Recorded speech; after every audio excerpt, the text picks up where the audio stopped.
Charles Dawson made the Piltdown Man discovery and changed the world. Piltdown Man was considered the missing link, supposedly the skull and jawbone of a half-man, half-ape mutation. It convinced millions that Darwin's theory was scientifically proved. But in 1953, some 40 years later, Piltdown was declared a hoax. It was somebody taking a human skull and an ape's jawbone. They broke off the joint where they would fit together so they couldn't tell, then filed them down, made them look really old, and buried them in a gravel pit. It was a hoax, a deliberate, either a joke, which they never told anybody about for 40 years, or a lie to try to prove the evolution theory. In either case, it may be said that no other discovery in the 20th century has had as great an impact on furthering evolution than Piltdown. Stephen Jay Gould writes that Piltdown absorbed the professional attention of many fine scientists. It led millions of people astray for 40 years. Researcher Richard Harder reports that more than 500 articles and memoirs were written on the Piltdown finds before the hoax was exposed. Likewise, articles in encyclopedias and sections in textbooks and popular books of science, an immense amount of derivative work.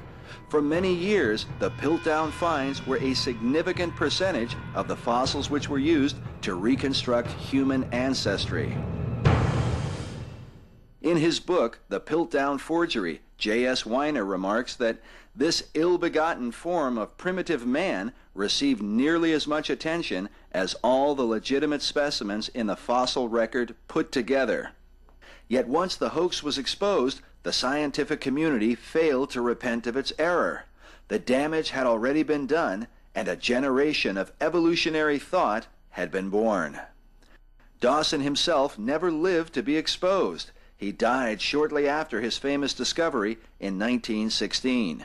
While controversy over the hoax continues, today the BBC refers to Dawson as the Piltdown Faker.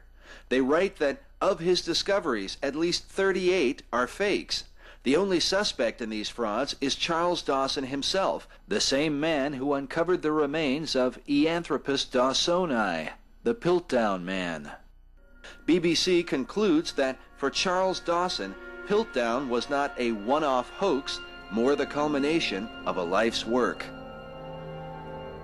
Yet Dawson did not act alone. His partner in the Piltdown affair was a young paleontologist and Roman Catholic Jesuit priest named Pierre Teilhard du Chardin. I tend to believe in a Catholic priest named Pierre de Chardin was involved in this also, and he really pushed evolution on the Catholic Church because he said, oh, we got proof, we got this half man, half monkey. After Dawson's death, Teilhard would become heir to the find of the century and may be the man most responsible for the normalization of evolutionary thinking in Western culture today. Teilhard would go on to work in China and take part in the now famous Peking Man discovery, a collection of would-be missing links that mysteriously disappeared in 1941 before anyone could fully examine them. Of 175 fossil fragments recorded, all were supposedly lost. Only the notes and photographs taken by Teilhard and his team of scientists remain. Modern critics question the integrity of the find because of Teilhard's association with Charles Dawson, the Piltdown Faker. But Teilhard's scientific deceptions are minor when compared to the theological abyss that he sought to drag himself and humanity into. He wrote, "Is evolution a theory, a system, or a hypothesis? It is much more.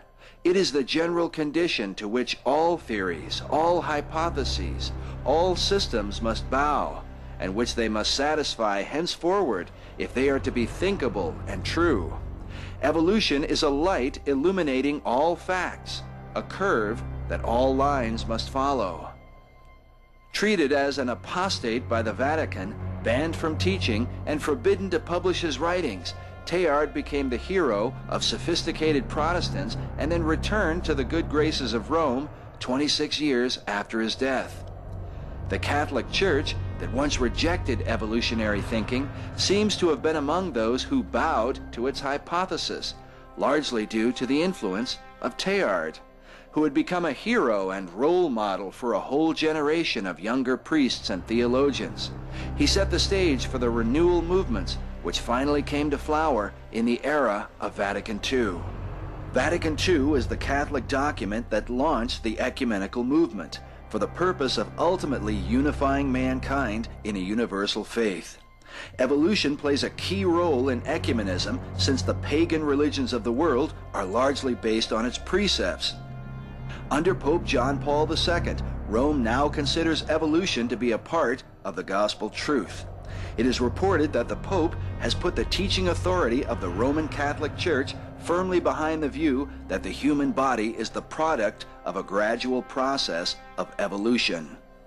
But the influence of this Jesuit priest would reach far beyond the walls of Rome. In 1985, author Marilyn Ferguson published her controversial book, The Aquarian Conspiracy, which USA Today called the Handbook of the New Age. In it, Ferguson describes a worldwide conspiracy of people seeking to bring about a paradigm shift in global consciousness. In the Los Angeles Times, Marilyn Ferguson revealed that Teilhard was the name most frequently mentioned by 185 leaders in the New Age movement when Ferguson asked who was the most influential person in their lives. By the end of the 20th century, Teilhard du Chardin would be known by many as the father of the New Age. Teilhard died in 1955, but his passing only marked the beginning of his meteoric rise to fame. His treatises, long suppressed, were published and quickly translated into all major languages. Harvard's Widener Library now houses an entire tier of books devoted to Teilhard's writing and thinking. Today, more and more people, Christians as well as non-Christians, accept his views and take keen interest in studying his philosophy.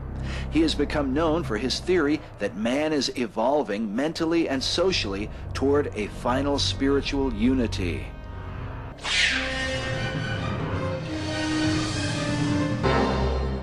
Andrew Jackson Davis, known by some as the prophet of the New Revelation, channeled a message from the spirit realm that called for the paleontological sciences to direct man's perception of God through the study of nature. Is it merely coincidence that Teilhard du Chardin, a priest and paleontologist, would lead the way into the dawn of a new age? Researcher Charles P. Henderson writes, this paleontologist and Jesuit priest made it his personal mission to reconstruct the most basic Christian doctrines from the perspectives of science. He would do this by overthrowing all the barriers that had been erected between science and religion. He would take the lessons learned from the study of nature as the foundation on which to reconstruct the Christian faith. After the similar examples of Swedenborg, Phineas Quimby, and Mary Baker Eddy, Teilhard sought to deny the reality of sin and openly rejected the biblical gospel. In 1947, Teilhard said, very definitely, there was no Adam and no Eve and no original sin. He wrote that original sin continually obstructs the natural expansion of our religion. It is a straitjacket that checks any movement of heart or head. It binds us hand and foot and drains the blood from us because it represents a survival of static concepts that are an anachronism in our evolutionist system of thought.